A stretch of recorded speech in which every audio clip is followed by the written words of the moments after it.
এটা হচ্ছে প্রাণ আমের আচার, আর এটা হচ্ছে রসুনের আচার।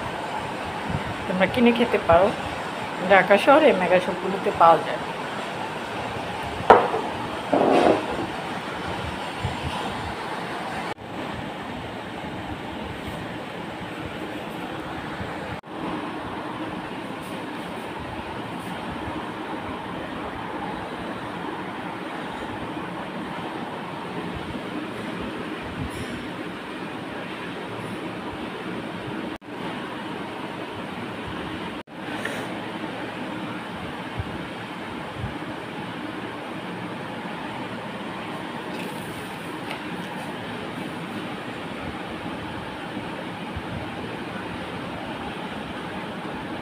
এই দেখো, এটা গুল বেগুন।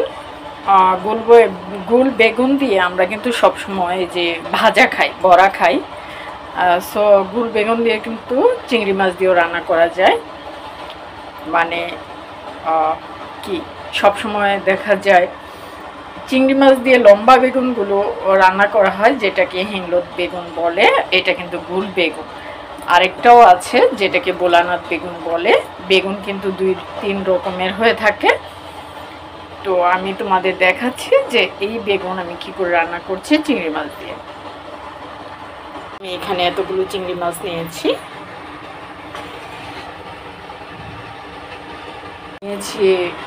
গ্রিন চিলি, কাঁচামরিচ চিড়ে নিয়েছি, অনিয়ন যেটাকে পেঁয়াজ বলা হয়, কিছু গ্রিন চিলি আস্ত নিয়েছি। আমি দেখাচ্ছি কি করে রান্না করছি, একদম ইজি, দেখতে থাকো। প্রথমে আমি বেগুন দিয়ে দিচ্ছি।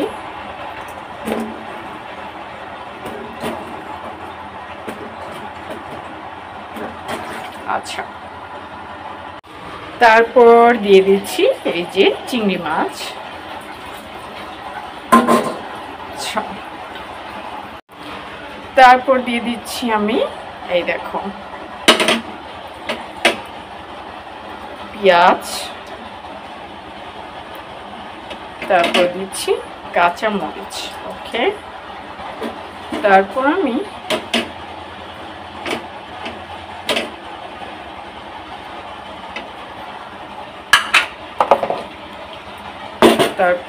এখানে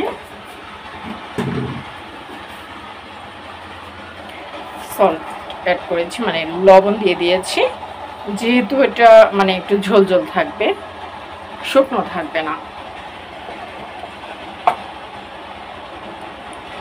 দিচ্ছি হলুদের গুঁড়ো, দিচ্ছি মরিচের গুঁড়ো।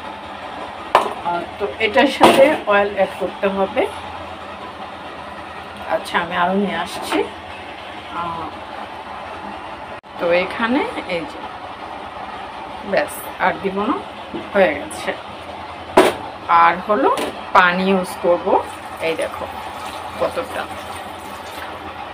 এখন শুধু তাপ ধরিয়ে দেব, চুলা জ্বলবে, আর কোনো সমস্যা নেই, একদম সহজে হয়ে যাবে এই চিংড়ি বেগুন। তোমরা হয়তো অনেকেই রান্না নিয়ে চিন্তায় থাকো যে কী করে রান্না করব। এগুলো কিন্তু তোমরা সহজে প্রসেসিং করে নিলেও খুব বেশি একটা ঝামেলা মনে হয় না রান্না, কিন্তু আসলে তৈরি করা মানে এগুলো প্রসেসিং করাই হচ্ছে কঠিন কাজ। যে আমি বেগুন ধুয়ে নিয়ে টুকরো করে কেটে নেব, পেঁয়াজ ধুয়ে নিয়ে কুচিয়ে নেব, কিংবা কাঁচামরিচ, হ্যাঁ, সবজি কুটে নিতে হয়, একটু সময় লাগে। কিন্তু আসলে আমারই অনেক সময় রাগ হয়ে যায়। রান্না কিন্তু কঠিন ব্যাপার, তারপরে আমি সহজভাবে দেখাচ্ছি তোমাদেরকে, যেন তোমাদের কঠিন মনে না হয়। এখন জাল ধরিয়ে দেব আর ঢেকে দেব। এই যে ঢেকে দিয়েছি, এমনি করে ঢেকে দিতে পারো তোমরা, কিংবা এটার এই কড়াইটা ঢাকনা হবে এই পর্যন্ত। তো আমি এটা দিয়ে ঢেকে দিই, কোনো সমস্যা নেই।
হয়ে গেছে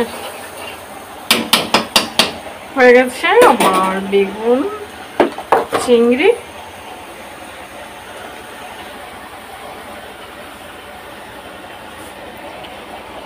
আচ্ছা, আমি এখন ডাইনিং নিয়ে যাবো। এটা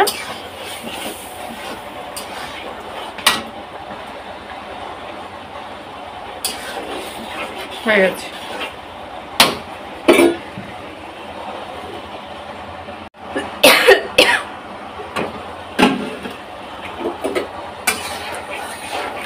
এই যে আমি নুরুন্নাহা দেখিয়েছি তোমাদের, এই যে বেগুন চিংড়ি একদম সহজ। হয়তোবা তোমরা বলবা দেখলে যে নুরুন্নার এত বড় কড়াইতে একটুখানি তরকারি রান্না করেছে। আসলে আমরা হাজব্যান্ড ওয়াইফ আর আমার ছোট মেয়ে বাসায়, আমার বড় মেয়ে ক্যান্টনমেন্টে। এই পর্যন্ত ফ্যামিলি সংখ্যা এই পর্যন্ত।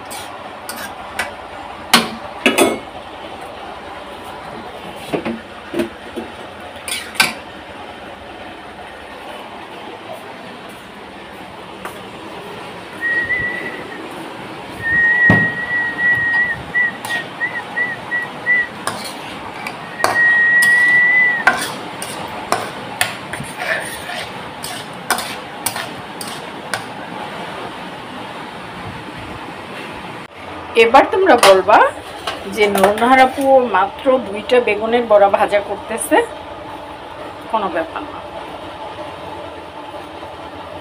এটা তার পানি ছাড়িয়ে নিতে হবে।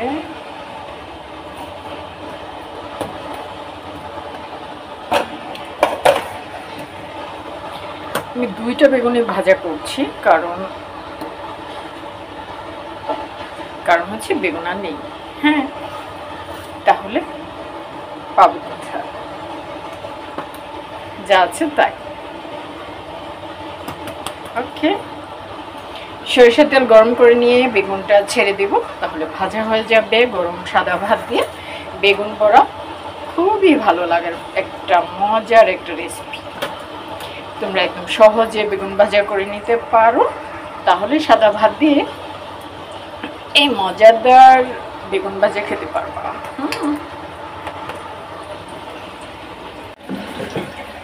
তেল গরম হতে দিয়েছি।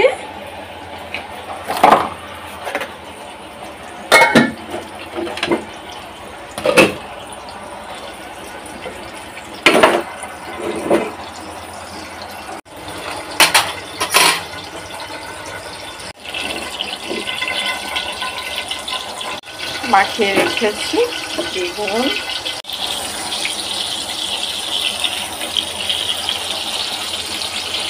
ঢেকে দিতে হবে ঢাকনা দিয়ে, তাহলে ভালো সিদ্ধ হবে।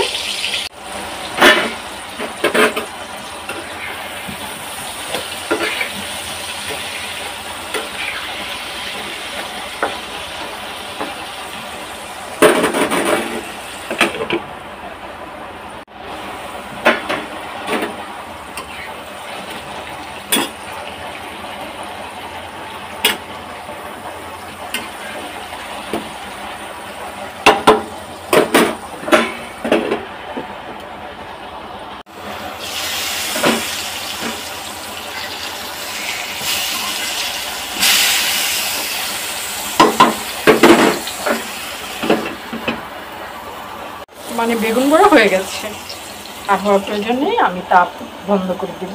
ঠান্ডা হলে এই তাওয়ার যে গরমটা আছে সেটাতেই কিন্তু বেগুন ভাজা হয়ে যাবে। তো আমি আর একদম ঝাঁঝালো কিছু করছি না, বন্ধ করে দিয়েছি। তাওয়ার গরমে বেগুন ভালো সিদ্ধ হয়ে যাবে। ওকে, আর এটা সরিষার তেল দিয়ে ভাজা করেছি। বেশি তেল থাকলেও কোনো সমস্যা নেই, সরিষার তেল আমরা কাঁচাও খেতে পারি। হ্যাঁ, সালাদের সাথেও দিয়েও খাই, সরিষার তেলে কোনো সমস্যা নেই। এই যে আমার ব্যালকনিতে কচু গাছ হয়েছে। বাজার থেকে আর কচু গাছ কিনতে হবে না, প্লাস্টিকের কচু গাছ। হ্যাঁ, আমরা বাসায় লাগিয়ে নিতে পারি। এই দেখো, এটা কি হয়েছিল জানো? আমি যখন পুঁইশাকের গাছ কেটে ফেলে দিচ্ছিলাম, সেই সময় দেখি একটা ডালের মধ্যে অনেকগুলো শিকড়। তারপরে এটা আমি লাগিয়ে দিয়েছি এখানে। এই দেখো গাছ হচ্ছে। এই যে গাছটা একদম চিকন, কিন্তু আমার মনে হয় হবে। আরেকটা ব্যাপার, এই দেখো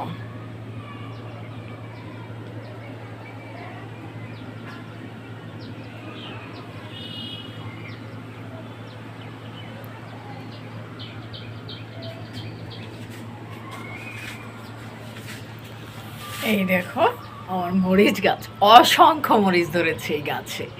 মানে কল্পনা করা যায় না যে এত মরিচ ধরেছে। আমি কিন্তু সবসময় এই গাছটা থেকে মরিচ খাই। এই দেখো অনেক অনেক। তারপর দেখো পুঁই শাকের ডাঁটা লাগিয়েছিলাম, এই দেখো কত বড় গাছ হয়ে গেছে।